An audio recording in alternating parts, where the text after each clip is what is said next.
தமிழ்நாடு ஒரு சிறந்த மாநிலமாக திகழப்பட வேண்டும். இன்றைக்கு தீய சக்தியாக இருக்கிற திராவிட முன்னேற்ற கழகத்தை தமிழ்நாட்டிலிருந்து தூக்கி எறியப்பட வேண்டும். இனி தமிழ்நாட்டில் செந்தில் பாலாஜியை போன்றவர் இங்கே கோயம்புத்தூருக்கு வருவதே இன்று கரூரில் முடக்கப்பட வேண்டும். அதுதான் நம்முடைய லட்சியம். கரூரில் நிற்க முடியாத செந்தில் பாலாஜி கோயம்புத்தூர் தெற்கில் இன்று வெட்டு போகிறான் என்று நினைத்தால் தூளாக்குற சக்தி நம்முடைய தளபதிக்கு மட்டும்தான் இருக்கிறதை தவிர யாருக்கும் இல்லை என்று நான் இந்த நேரத்தில் தெரிவித்துக் கொள்கிறேன். எல்லோரும் நினைத்தார்கள் அவருக்கு ராஜதந்திரம் தெரியுமா? எல்லாம் தெரியும். 10 ரூபா வரையிலும் வாங்குவது தெரியும். அதைத்தான் தளபதி சொன்னார். நீங்கள் தப்பித்து பிழைத்திருக்கிறீர்கள், ஆட்சி மாறும். மத்திய அரசோடு உங்களுக்கு உடன்பாடு இருக்கிறது இல்லை என்று சொல்ல முடியாது. அண்ணா திமுகவும் கூட்டணியை கொள்ளையடிப்பதிலே ஒரே கூட்டம் தான். அந்த கூட்டத்தை தகர்த்தெறிகிற சக்தி நம்முடைய தளபதிக்கு மட்டும்தான் இருக்கிறதை தவிர யாருக்கும் இல்லை. திருநெல்வேலியில பேசுகிறவர் சொன்னார். அவர் குறிப்பிடுகிறவர் ஒன்றைத்தான் சொன்னார். ஆண்டு முடிந்த கட்சிகளும் சரி, ஆளப்போகிற கட்சிகளும் சரி, ஆண்டு கொண்டிருக்கிற கட்சியும் சரி, நாளை தமிழகத்தில் நான் ஒன்றை சொல்ல விரும்புகிறேன். மக்கள் வரிப்பணத்தில் இருந்து கூட 1 ரூபாய் கூட நான் எடுக்க மாட்டேன் என்று சத்தியம் இல்லை என்று சொன்ன ஒரே தலைவர் தமிழ்நாட்டினுடைய தளபதியை தவிர யாரும் இல்லை. ஆம்புலன்ஸ் வழிவிட்டுருங்கப்பா தம்பி, இந்த கார் நேரம் ஆம்புலன்ஸ் போகுது, விடுங்க. அதான் அங்க போகுது. ஆகவேதான் தமிழ்நாட்டை பொறுத்தவரையிலும் நம்முடைய தளபதி ஒன்றை சொன்னார். வீடற்ற அத்தனை பேருக்கும் இடம் வாங்கி வீடுகள் கட்டி தரப்படும். இருசக்கர வாகனம் இல்லாத அத்தனை பேருக்கும் இருசக்கர வாகனம் கொடுக்கப்படும். குடும்ப தலைவிக்கு 2500 ரூபாய் 6 சிலிண்டர்கள் வழங்கப்படும். 10 லட்சம் பெண்களுக்கு திருமண உதவித்தொகை என்பது ஆண்டிற்கு ஒரு பவனோடு 7000 பட்டுப்புடவை வழங்கப்படும். பெண்கள் அத்தனை பேரும் தமிழ்நாட்டில் எங்கு வேண்டுமானாலும் பயணம் செய்யலாம். இது தமிழ்நாட்டின் வரலாற்றில் ஒரே ஒரு தலைவர் மட்டும்தான் சொல்லியிருக்கிறாரே தவிர யாரும் இல்லை. விவசாயிகளை வாழ வைப்பது, தொழிலாளிக்கு திட்டம் தீட்டுவது, நெசவாளுடைய கண்ணீரை துடைப்பது, எண்ணற்ற திட்டங்களை தமிழ்நாட்டில் அறிவித்திருக்கிற ஒரே தலைவர் நம்முடைய தளபதியை தவிர யாரும் இல்லை. ஒருத்தர் கேட்டாங்க, இது எப்படி சாத்தியக்கூறு என்று கேட்டார்கள். தமிழக பட்ஜெட் 4,40,000 கோடி, ஆண்டிற்கு 1 லட்சம் கோடி ஊழல், 5 ஆண்டிற்கு 5 லட்சம் கோடி மிச்சப்படுத்தினால் எதை வேண்டுமானாலும் தமிழ்நாட்டை செய்து முடிக்க முடியும் என்று சொன்ன ஒரே தலைவர் நம்முடைய தளபதியை தவிர யாரும் இல்லை. நான் எதற்காக இதை சொல்கிறேன் என்று சொன்னால், தளபதி நாளை ஆட்சி ஆளுகிற போதுதான் நம்முடைய மாற்றங்களே உருவாகும். ஒரு பத்திரிகையாளரை பார்த்து கேட்டார், 13 கட்சி கூட்டணி, 14 கட்சி கூட்டணி, நீங்கள் தனித்தே நிற்கிறீர்கள், என்ன செய்ய போறீங்க கேட்டார்கள். நான் அப்போது சொன்னேன், சிங்கம் தனியாகத்தான் வருமே தவிர கூட்டமாக வராது. நான் எதற்காக சொல்கிறேன் சொன்னால், அவருடைய ஆற்றலும் சிந்தனையும் தொலைநோக்கு பார்வையும் என்னை கவர்ந்திருக்கிறது. புரட்சி தலைவர் எம்ஜிஆருக்கு பிறகு புரட்சி தலைவர் அம்மா அவரை நேசித்தார்கள். ஆனால் இன்றைக்கு எடப்பாடி பழனிசாமி அவர்கள் 42 ஆண்டு காலத்திற்கு பிறகு உழைத்த என்னை ஒரே நிமிடத்திலே வேலுமணியும் சேர்ந்து என்னை தூக்கி எறிந்தார்கள். ஆனால் அதை தாங்கி பிடித்து எனக்கு அங்கீகாரத்தை தந்திருக்கிற ஒரே தலைவர் தளபதியை தவிர ஏனென்றால் மன உளைச்சலே 8 ஆண்டு காலம் நான் இருந்தேன் அம்மாவு மறைவுக்கு பிறகு. ஆனால் இன்றைக்கு நிம்மதியோடு இருக்கிறேன். எனக்கு வயதே 20 வயது குறைந்திருக்கிறது. நான் எதற்காக சொன்னால், நல்லவரோடு நாம் சேர்ந்திருக்கிறோம். நாளை தமிழகத்தை ஆளப்போகிற தலைவரோடு சேர்ந்திருக்கிறோம். மனிதநேயத்தை மிக்க தலைவரோடு நாம் இன்றைக்கு பணியாற்றுகிறோம். நல்ல வாய்ப்பு எனக்கு கிடைத்திருக்கிறது. ஆகவே வருகின்றிருக்கும் உங்களை போன்ற இடத்திலே சொல்வது, விசில் ஊதுகிற சின்ன குழந்தைகள் உங்களிடத்தில் சொல்ல வேண்டிய ஒன்று கேட்கணும். ஒரே நிமிஷம். இன்றைக்கு விசிலை ஊதிக்கொண்டிருக்கிறீர்கள். நாளை எல்லோரும் 8000 கொடுப்போம், 10,000 கொடுப்போம் என்றால் வரப்போகிறார்கள். ஆனால் வருவதை வாங்கிக் கொள்ளுங்கள். கொள்ளையடித்த பணம் கவலைப்பட தேவையில்லை. கேட்டு வாங்குங்கள், கவலைப்பட தேவையில்லை. ஆனால் வீட்டிலே வாங்கியதற்கு பிறகு வெளியே செல்கிற போது விசிலை ஊதி முடித்து விடுங்கள். அதுதான் என்னுடைய ஆசை. எதற்காக சொல்லுங்கள் சொன்னால், குழந்தைகளாக இருக்க நீங்கள் சூழலை எடுக்க வேண்டும். 23ஆம் தேதி என்று காலையில் 5 மணிக்கு குளித்து 6 மணிக்கு இறைவனை சாமியை கும்பிட்டு விட்டு அப்பா அம்மா காலில் விழுங்கள், அங்கே தாய் பாட்டி பாட்டனிடத்தில் விழுங்கள். விழுந்ததற்கு பிறகு விஜய் அங்களுக்கு விசில் சின்னத்தை ஓட்டு போட்டால் மட்டும்தான் நான் சாப்பிடுவேன் என்று சொல்லுங்கள். முடிந்து போய்விட்டது.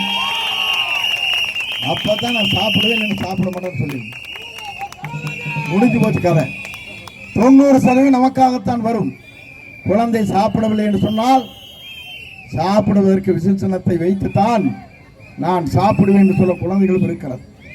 நான் நேற்றை முந்தின ஒருத்தரை பார்த்தேன். நான் 10 முறை திமுக ஓட்டு போட்டேன் என்று சொன்னார்.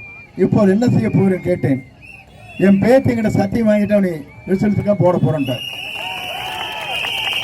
குழந்தைகளே பெரியவனிடத்திலே சத்தியம் வாங்கிறது.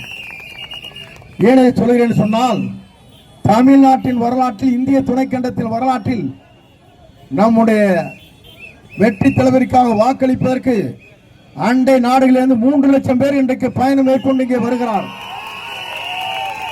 50,000 1 லட்சம் செலவு செய்துவிட்டு ஒரு ஓட்டை போடுவதற்காக இங்கே வருகிறார் என்று சொன்னால், தமிழகம் வாழ வேண்டும், தமிழ்நாடு சிறக்க வேண்டும், ஊழலாட்சி அகற்றப்பட வேண்டும், கூட்டணி இருந்து கொண்டிருக்கிற திராவிட முன்னேற்ற கழகம் அண்ணா திமுக கூட்டணியை உடைத்தெறிய வேண்டும்.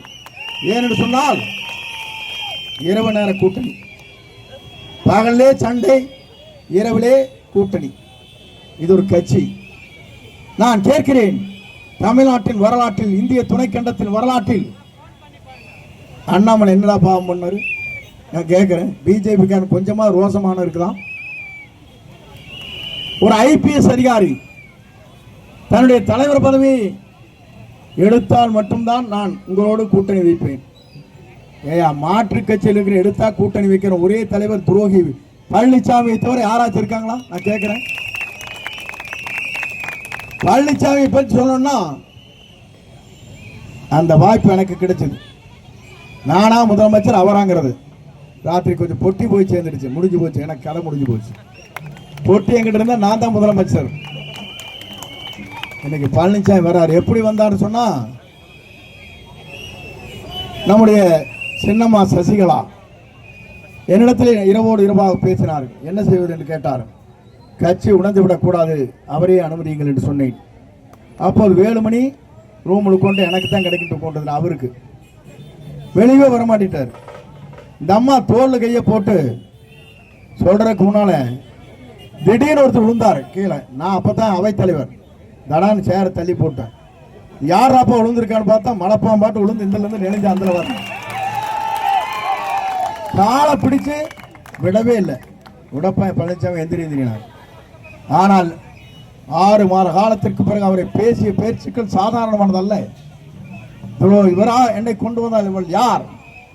என்னை கொண்டு வருவதற்கு எனக்கே சக்தி இருக்கிறது, நான் தான் முதலமைச்சருடைய அங்கீகாரம் பெற்றவன் சொன்னார். ஆனா அதோடு போச்சா, தினகரனி காலி பண்ணாரு, ஓபிஎஸ் காலி பண்ணாரு. அதற்கு பிறகு நம்மை காப்பாற்றிய பாரதிய ஜனதா கட்சியை 2024 நம்முடைய நாடாளுமன்ற தேர்தல் வருகிற போது அவருக்கே திருநெல்வேலி அல்வா கொடுத்துட்டார். அதற்கு பிறகு பிரேமலதா விஜயகாந்த் ராஜ்யசபா கொடுக்கிறார், அவனை ஏமாத்தினார். இன்றைக்கு தமிழ்நாட்டில் ஏமாற்றக்கூடிய ஒரே ஒருவர் இருக்கிறார் என்று சொன்னால் நம்முடைய எடப்பாடி பழனிசாமியை தவிர யாரும் இல்லை. அவருக்கெல்லாம் ஒரு முற்றுப்புள்ளி வைக்க வேண்டும். எங்கே நிற்கிறார்கள்? நான் ஒன்றே ஒன்று சொல்லுகிறேன். 10 எம்எல்ஏ வச்சு நீ ஆட்டி படைச்சேன், 10 எடுத்து 1 எடுத்துட்டு போறோம், கடைசியில் 0 ஆக போகுது. நீங்கள் கவலைப்பட தேவையில்லை. கொங்கு மண்டலம் என்பது நாளை விசில் சின்னத்துடைய கோட்டை என்பதை தான் நாம் நிரூபித்து காட்டிருக்கிறோம். எல்லாம் நினைச்சிருந்தான் கொங்கு மண்டலம் இதுதான். எங்க மாவட்டத்தை பிச்சு பீஸாக்கிட்டு வந்துட்டேன். இந்த மாவட்டத்துக்கு இப்பதான் நுழைஞ்சிருக்கிறேன். நாளைக்கு காங்கியம் என்ற இடத்துக்கு போக போறேன். இவர் நினைக்கிறார்கள், இவர் கனவுகள் தூள் தூளாக்கப்படும். நீங்கள் கவலைப்பட தேவையில்லை. ஏன் என்று சொன்னால் நாட்டு மக்கள் தெளிவாக இருக்கிறார்கள், மக்கள் தெளிவாக இருக்கிறார்கள், படித்தவர்கள் தெளிவாக இருக்கிறார்கள், கல்லூரி மாணவிகள் தெளிவாக இருக்கிறார்கள், பெரியவர் வாழ்த்திக் கொண்டிருக்கிறார். ஏன் தமிழ்நாட்டை ஆள்வதற்கு தீய சக்தியாக இருக்கிற திராவிட முன்னேற்ற கழகத்தை தூக்கி எறிவதற்கு, தீய சக்தியோடு இருக்கிற ஊழல் செய்து கொண்டிருக்கிற அனைத்து இந்திய அண்ணா திராவிட முன்னேற்ற கழகத்தை தூக்கி எறிவதற்கு ஒரே சக்தி தான் தமிழ்நாட்டில் இருக்கிறது. நம்முடைய தளபதியை தவிர யாரும் இல்லை என்பதுதான் இந்த தேர்தல் முடிவாக இருக்கிறது. இங்க செந்தில் பாலாஜி தான் வந்திருக்கிறான். பாலாஜி எங்க இருக்கிறார்? கரூர். கரூர் நிக்கிறதுக்கு தகுதி இல்லை அவரால். கரூர் நிக்கிறதுக்கு தகுதியும் இல்லை அவரால். கோயம்புத்தூர் தேடி வந்திருக்கார்.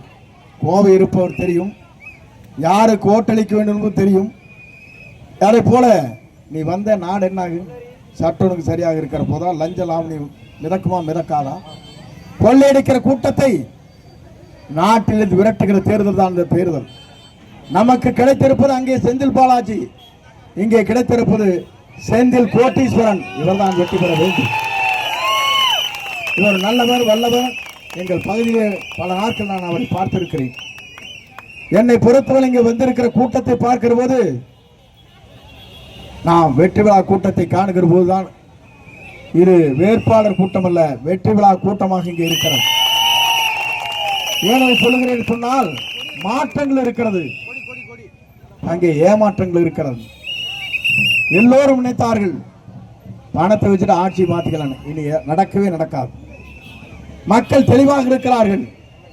கொள்ளையடித்த பணத்தை தான் நீ கொடுக்க போகிறாய், கொண்டு வா, கொடுக்க வரையும் கேளுங்கள்.